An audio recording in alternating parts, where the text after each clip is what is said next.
acerca de una institución o organización pública que como tal brinda facilidades necesarias para que las personas bueno, las instituciones que lo compongan como miembros, atendiendo a su vez los mandatos de sus clientes, introduzcan órdenes y puedan realizar cualquier tipo de negociaciones.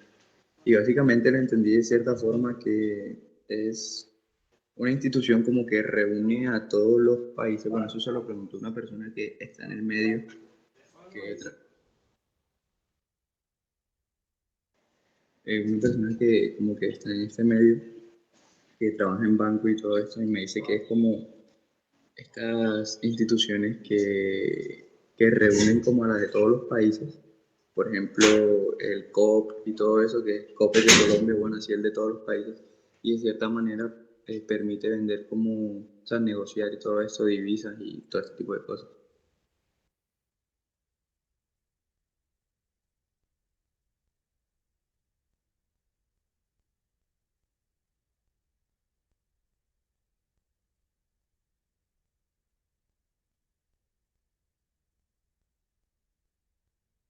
Freider,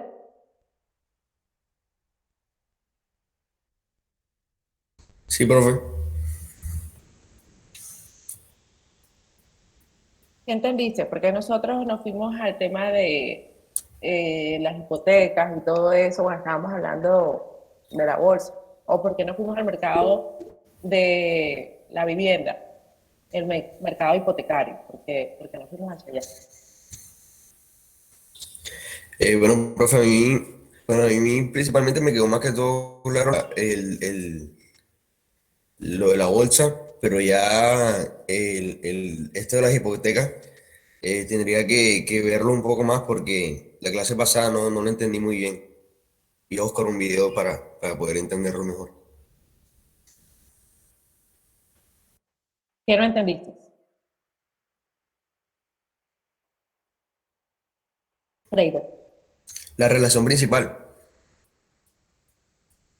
Bueno, básicamente, Entonces, Kenneth, ya te doy la palabra. La relación principal de que, Freider, para ver si te voy aclarando de una vez y despejando la duda. Si además de Freider hay alguien que tenga una pregunta, hágamelo saber. Si hay dudas de la clase anterior.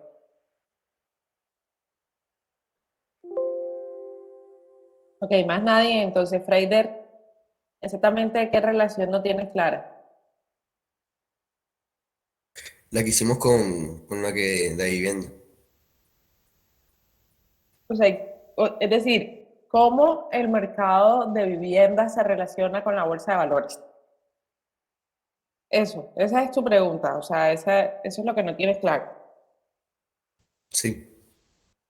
Bueno, nosotros estábamos diciendo que en la bolsa de valores se pueden transar muchas acciones. Hasta ahí está claro, ¿cierto? Dentro de esas Sí, sí, acciones, sí, bueno, la bolsa de valores es un ente, digamos, que regula las transacciones en el mercado. Y este mercado es muy amplio. De pronto nosotros solo hemos oído hablar del mercado de las acciones, pero también está el mercado que les decía que tiene que ver con, por ejemplo, centros comerciales. O sea, hay centros comerciales que se pueden transar en la bolsa de valores. Hay tierras como tal que se pueden transar en la bolsa de valores. Por ejemplo, campos de golf. Bien, que se pueden transar en la bolsa de valores. Y llegamos al tema de las hipotecas, simplemente, o del mercado de hipotecario, llegamos a ese, porque estábamos hablando de cómo una especulación, que pareciera que la bolsa, más o menos, eso fue lo que me estaba preguntando en la clase anterior, tiene un montón de movimientos en sus gráficas que a veces no entendemos qué es lo que está pasando. Y pareciera que es un mercado bastante especulativo, o por lo menos así es en el concepto en que muchísimas personas tiene las bolsas. Y hablamos que no solo existe una bolsa, porque por lo menos yo les había dejado un link que era el de la Bolsa de Valores de Colombia, pero existen otras bolsas de valor, ¿bien? Cada una tiene las formas de transar en el mercado y esas formas de transacción, esos comportamientos, dependen también del tipo de mercado en el que nosotros deseamos invertir. Prendan sus cámaras, chicos, por favor. Dejen sus micrófonos apagados, pero enciendan sus cámaras. Ok, en ese orden de ideas,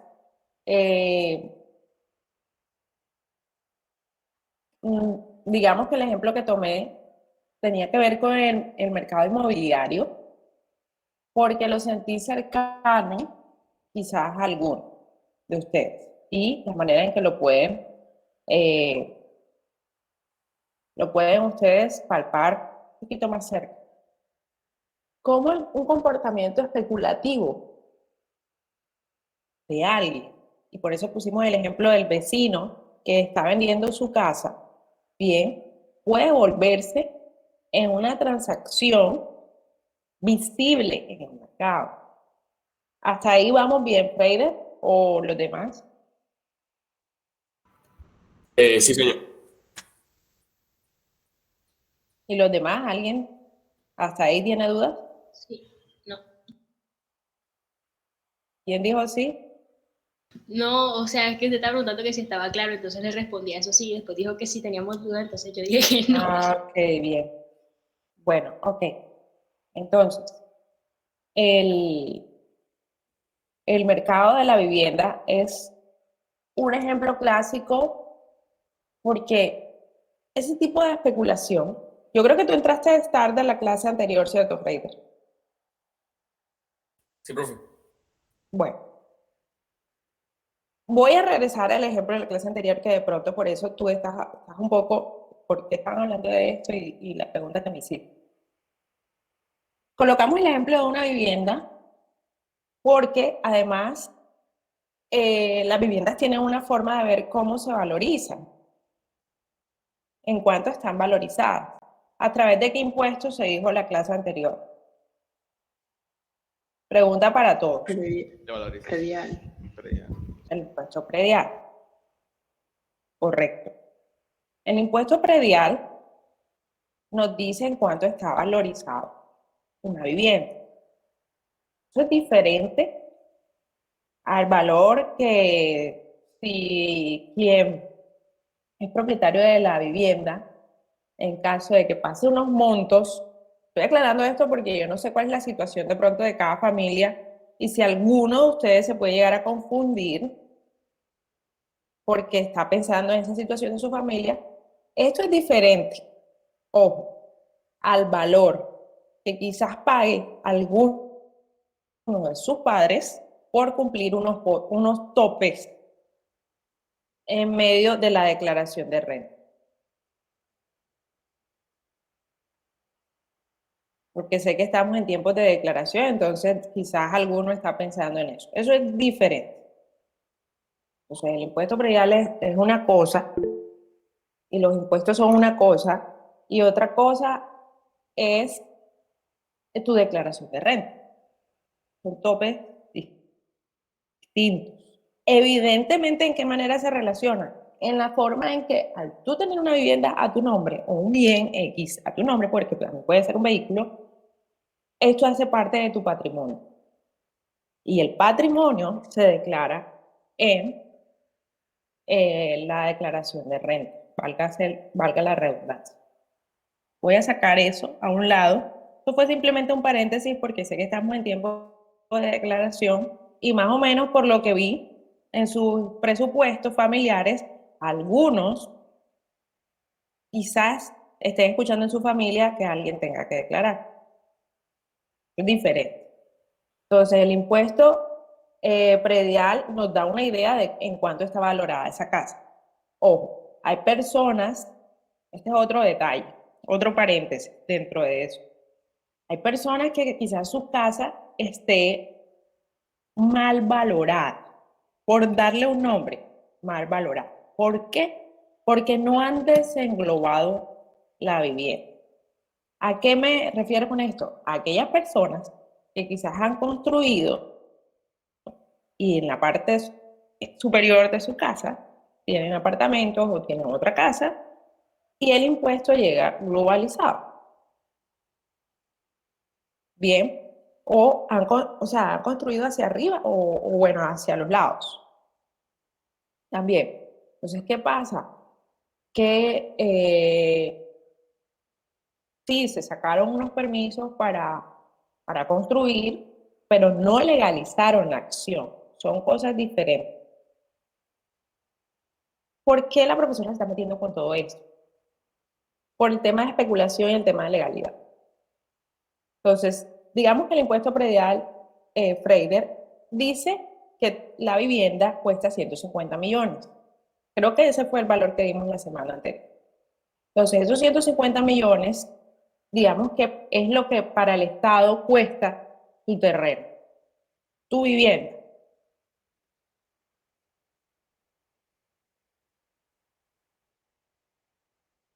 Entonces, esos 150 tú dices, porque es lo que hace la mayoría de la gente. La mayoría de la gente no va y mira el impuesto, ni va y mira los documentos donde dice cuánto cuesta tu vivienda, sino que además le da un valor sentimental a las cosas, porque nosotros los seres humanos estamos acostumbrados a que cuando compramos algo le damos un valor sentimental a las cosas. Entonces la persona dice, esa vivienda yo la voy a vender en 200 millones.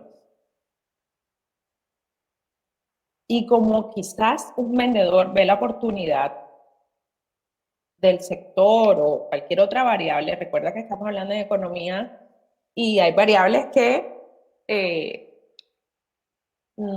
están ahí, moviendo. Entonces, esa persona, para no competir con nadie y quedarse con la vivienda, le propone al dueño de la casa no pagar 200, sino 250 o 300 millones. Y evidentemente la casa o la propiedad es vendida. Entonces, ¿qué ocurrió? ¿Cómo? Mira al inicio. Precio, entre comillas, real de la propiedad, 150. Precio especulativo, 200. Precio de la transacción, 300. Entonces, el mercado no vio ni el valor real ni el valor especulativo. Vio la transacción. ¿Por qué? Porque por lo general esto se hace a través del sistema financiero. Es muy raro que alguien tenga en sus ahorros 300 millones de pesos.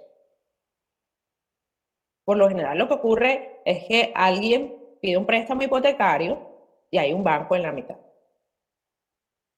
¿Cierto? Entonces, el sistema financiero registra y por lo general la propiedad pasa a nombre de un banco, no de una persona natural. Porque la persona natural está pagándole al banco. Cuando la persona termina de pagar esa deuda es que sí queda la propiedad a su nombre. Cuando la propiedad está a su nombre, es que entonces podemos hablar que quizá esa transacción de 300 millones, que pasa el tope de la declaración, ahora sí para volver y vayan entendiendo un poco el tema de la declaración por patrimonio está por debajo de eso, poco más de la mitad del valor de transacción que les estoy diciendo. Pero entonces, supongamos, ya esa persona terminó de pagar la deuda a 2021. Y tiene que declarar, porque es que ya pasó el tope. Para pagar la deuda al banco. Porque tiene un patrimonio por encima de ese valor. Eso es diferente. Cuando todavía está pagando la deuda al banco, ahí todavía no hay que pagar. Quizás declarar es posible, no sé, depende de los ingresos y otra serie de cosas que los contadores les pueden decir mejor que yo, pero todavía no hay que pagar. ¿Entendiste, Freire? ¿Y los demás entendieron también? Sí, ¿Te quedó más señora. claro ahora? Ya. Sí. Ok. Bueno, entonces, hablamos también de este mercado inmobiliario porque él ha creado burbujas en la historia de Colombia y del mundo. ¿Qué ocurre cuando la transacción se registra en 300? Que posiblemente el vecino, bien cercano a la cuadra, al barrio quizás, también quiera vender su propiedad. Y adivina qué ocurre. Trader o cualquier otra persona, porque ya esto lo hablamos la semana pasada. ¿Qué ocurre? Daniela, Eh, Daniela. Vamos a darle la palabra a Daniela. Daniela Vargas. Profesora, que como hay más propiedades, o sea, hay más oferta, los precios bajan. Sí, Daniela.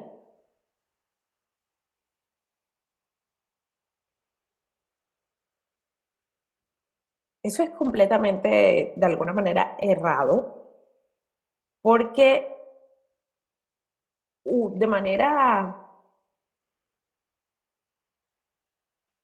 de manera global, digamos que eso está registrado.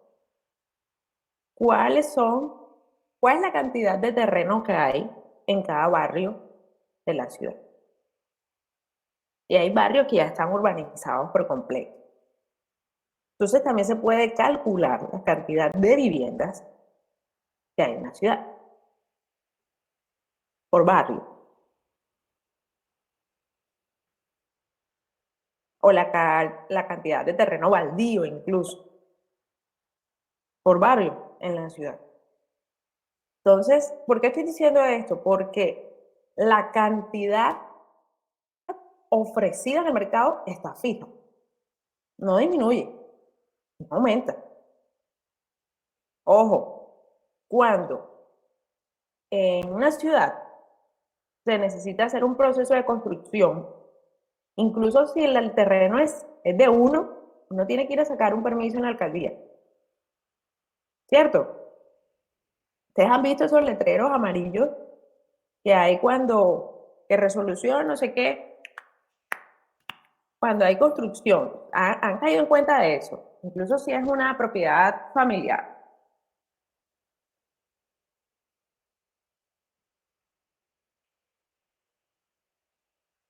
¿Y han caído en cuenta de ese detalle, muchachos? Señora, Sí.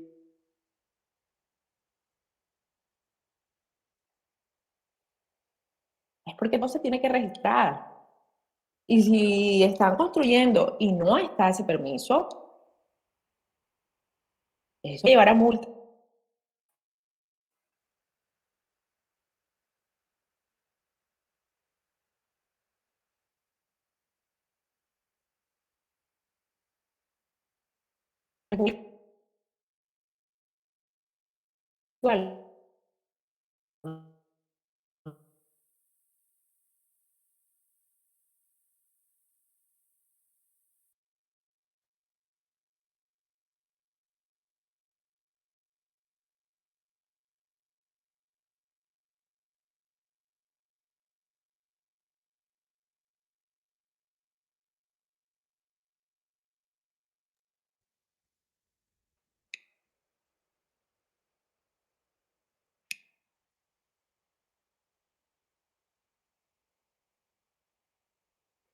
Bueno, aclara Daniela y nos aclara Resto qué es lo que pasa No. cuando alguien cercano quiere vender. Ahí. Bien.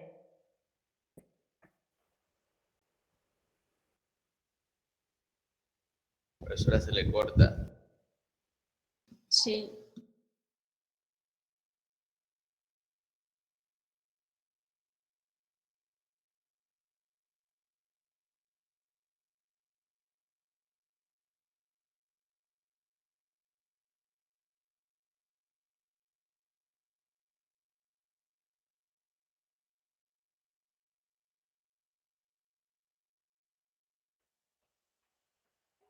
¿Me escuchas mejor ahora?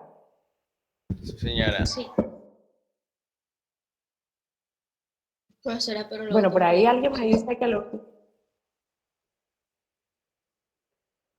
Ok, ¿qué fue lo ¿Sabes qué? último que escucharon?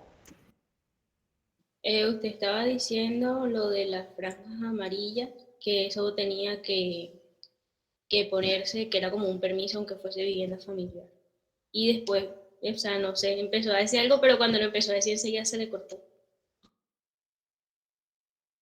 María Gabriela, repite por favor.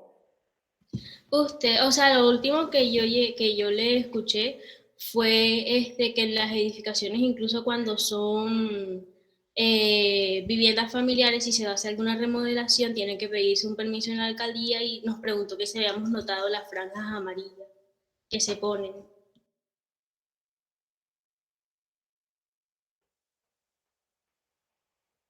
Ok, lo que ocurre es que todo está regulado de alguna manera, por más que nosotros de una u otra manera criticamos, ¿cierto? Esto es un paréntesis. Los seres humanos somos unos críticos y nosotros criticamos el comportamiento de la gente. Digamos que dentro de esas personas está el Estado. Con esto no quiero decir si estoy a favor o en contra de nada, sino que simplemente a veces nosotros desconocemos los procesos y no entendemos el trasfondo de las cosas. Ocurre que hay personas que les colocan multa y a veces es por omitir o más bien por desconocimiento de la información. Hay algo en la ley que dice que el desconocer la información o la ley, en este caso, no te hace exento, no te exime, correcto, de la sanción. Ah, es que yo no sabía. Ah, bueno, entérese, pero le toca pagar.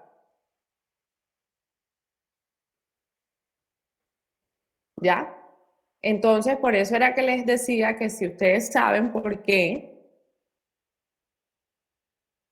cuando hay construcción, un amarillo grande, letra negra, que dice algo, que muchas veces, a veces la persona ni lo lee. Sí lo han visto, sí se han dado cuenta, se han percatado de eso, cuando hay construcciones por lo general, están esos letreros. Sí, señora. Sí, sí, sí. Bueno, por lo general, esos son permisos. Son personas que están enteradas de los procesos, o si no están enteradas, indagan y hacen sus procesos e indagan primero antes de hacer los procesos, que es el deber ser. O sea, si tú vas a comprar algo, tú tienes que ir empapando de eso que vas a comprar. No, antes no conocía. Bueno, antes no, pero ahora tu realidad es otra. Dime, Freire. Profe, ahora que está mencionando eso, me recordó los famosos barrios ahora que son barrios de invasión. Por ejemplo, aquí cerca de la casa, un barrio que se llama El Edén, hacen construcciones que creo que no son del todo legales. Entonces, eh, el gobierno colocó un letrero que esas tierras pertenecían al gobierno y que posiblemente podían ser derrumbadas. Pero luego vi que el letrero como se desapareció. Eso significa que de alguna manera lograron que el gobierno le diera ese permiso o, o simplemente puede que lo hayan hecho. O sea, ¿hay alguna posibilidad de que el gobierno les haya permitido esa construcción?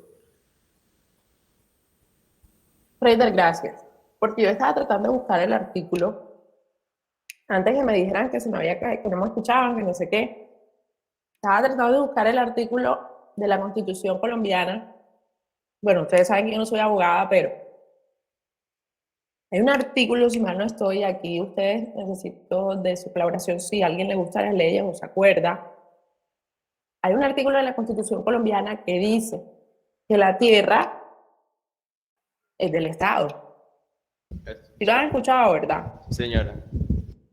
Entonces eso es lo que ocurre. La vivienda es tuya, pero la tierra es del Estado. Ojo con eso. Por eso que tienes que tú pedir permiso. Entonces, en ese caso, Freider, que son los barrios de invasión, puede ocurrir que ellos arbitrariamente quitaron el letrero. Porque las personas son así. Y no es una persona, es un grupo. Eso puede ocurrir. O creamos, vamos a darle el beneficio de la duda, que ellos hicieron el debido proceso. Ojo, que estamos hablando que hay muchas personas que lo desconocen. Ellos hicieron el debido proceso y listo, llegaron a un acuerdo y no fueron ellos, sino el Estado, el que les quitó el letrero. Eso puede ser una de las posibilidades, Freider, con respecto al ejemplo que tú estés dando. Dime, Carlos. Profe, otra pregunta. Por lo menos aquello de, o sea, el Estado es el dueño del suelo, del subsuelo y los recursos naturales, pero ¿cómo es eso del derecho de posesión? Por lo menos, si yo construyo en determinado lado o en una casa que a mí me arriendan, pero no se hizo un contrato formal como tal y dicen que a ciertas personas como que adquieren un derecho de posesión a determinados años de estar habitando en dicho lugar.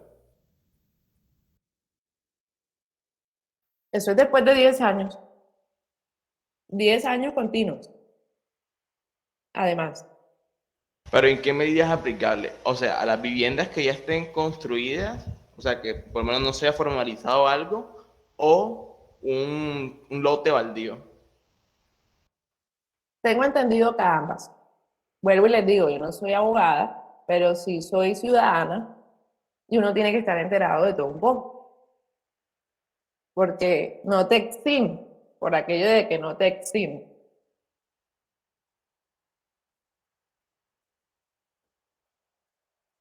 Por ejemplo, el que tiene vehículo debería saber que el baúl no debe ir abierto por ningún motivo.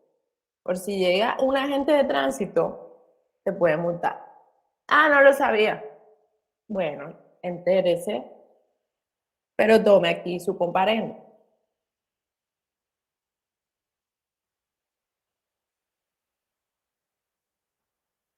Y uno va por la calle y ve gente que lleva su mudanza, su compra, lo que sea, y tiene el baúl entreabierto. Y ellos creen que porque le ponen un trapito rojo a las cosas, ya. Está señalizando, sí, pero eso no te exime. Estás incumpliendo. O sea, eres un corrupto igual del montón que te quejas.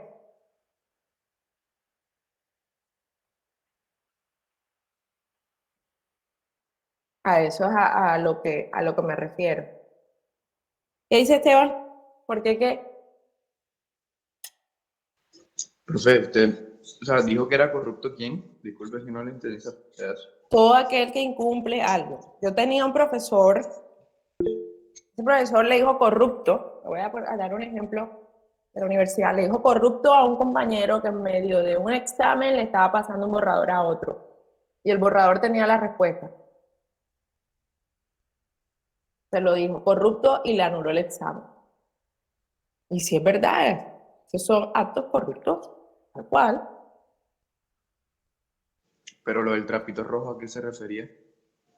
A que estás señalizando, pero eso no te exime de que no te multen.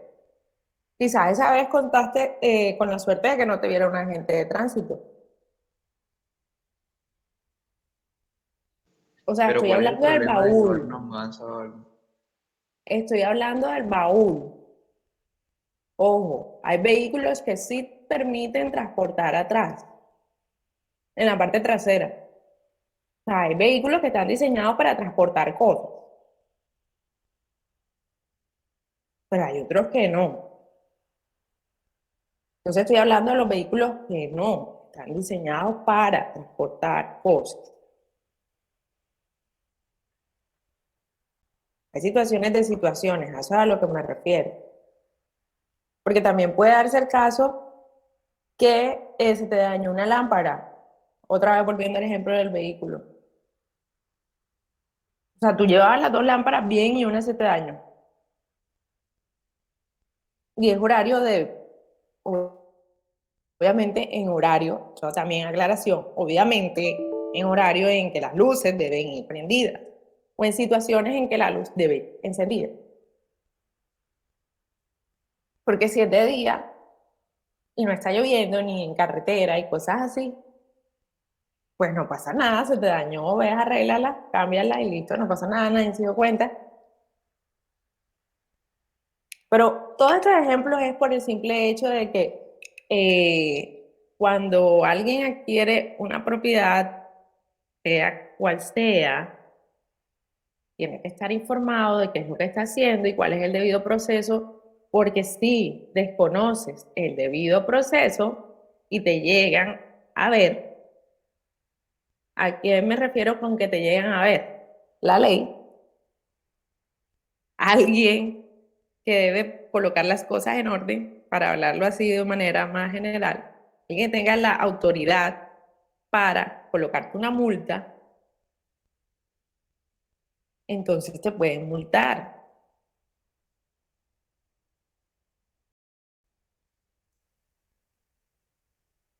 Lo que ocurre con las viviendas.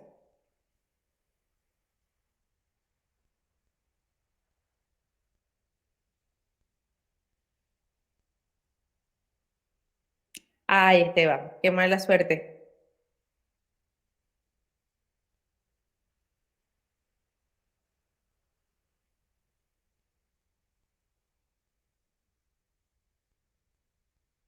Qué mala suerte porque quizás él no se dio cuenta, pero hay algo que se llama código de tránsito. Ajá. Pero el no darte cuenta no significa que tú no debas de revisar tu vehículo antes de salir. Y entonces hay algo que se llama código de tránsito y si un agente de tránsito se dio cuenta, multa. ¿Por qué? Porque no estás señalizando bien tú. O sea, puedes causar un accidente.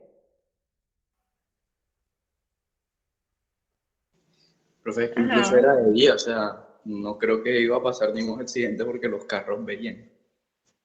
Ya de pronto si era de noche, ya ahí es Ojo, otro cuento. es una farola que no me estás hablando de direccional. No, no, direccional no, la farola. Ok. Bueno, falta de qué tipo de vehículo es. Porque los nuevos modelos de vehículos, hay algunos que la farola va encendida sin necesidad de que sea de día. No sé, cada situación es diferente. Porque de otra manera no veo por qué la gente de tránsito se dio cuenta. Y ustedes no. Entonces son detalles. Hay carros que vienen ya con unas farolas predeterminadas y puede que el dueño del vehículo, porque va conduciendo, por lo general no se dé cuenta de que la farola está apagada, pero los que están afuera sí. Alguien que está transitando por la calle se puede dar cuenta, oye, ese carro va visco. Por lo general las personas dicen eso. Y hay personas que son muy amables y te lo hacen saber. Y por lo general te lo hacen saber o alguien que es dueño de un vehículo o alguien que es transeúnte y sabe de estos términos.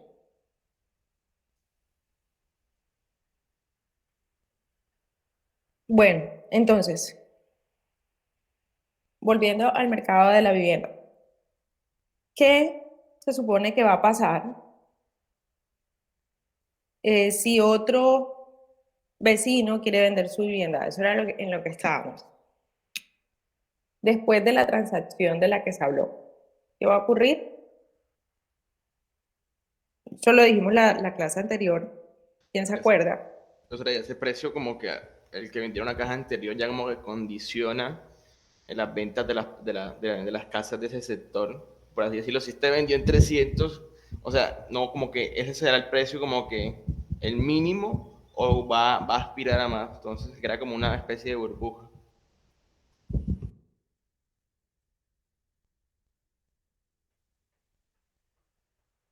¿Cierto? Pero hay que tener algo también en mente. El supuesto es ¿Cuál es el supuesto? A los economistas nos gustan los supuestos. Sí, o sea, la condición, si el terreno de la nueva casa es similar al de la casa anterior. O sea, el área. Que si es una vivienda más pequeñita, digamos que es un referente, pero es una vivienda más pequeña. También tenemos que ser un poquito más razonables. ¿Alguien iba a decir algo? Kenneth, yo creo que tú ibas a decir algo hace un tiempito atrás y no te di la palabra. ¿Qué ibas a decir, Kenneth? No, iba a responder a esa pregunta pero cuando la pregunté por primera vez, pero pasó a otro tema de lo de corrupción y eso, entonces ya lo respondió Carlos. En todo caso, ¿qué ibas a decir, Kenneth? No importa. Iba a decir que eso, que el mercado, ¿cómo se llama? Al pasar esa transacción de 300 millones, ¿cierto? 300 millones, el estándar, ¿cierto? De precio, ¿cierto? La gente se va haciendo una idea de en qué, cuánto puede valer su casa dado eso, ¿cierto? Entonces, que eso condicionaba el precio del mercado a cierto punto. Exacto, sí.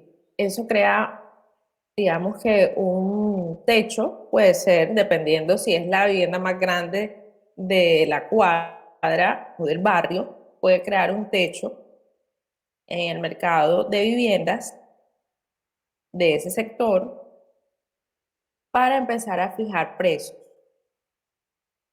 Especulativos o no, ya se hizo una transacción y eso fue lo que el mercado registró. Entonces, ¿por qué el mercado lo registra?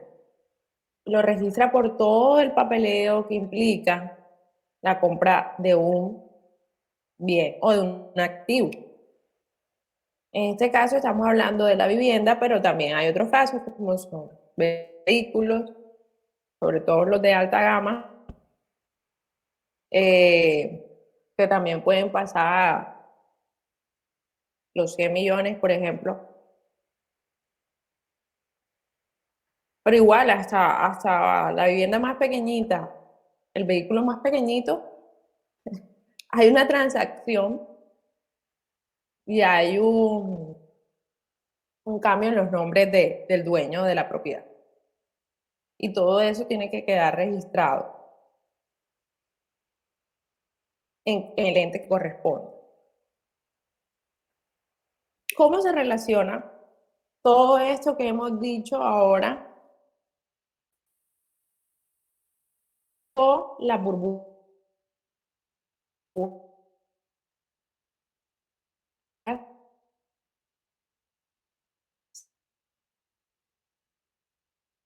Y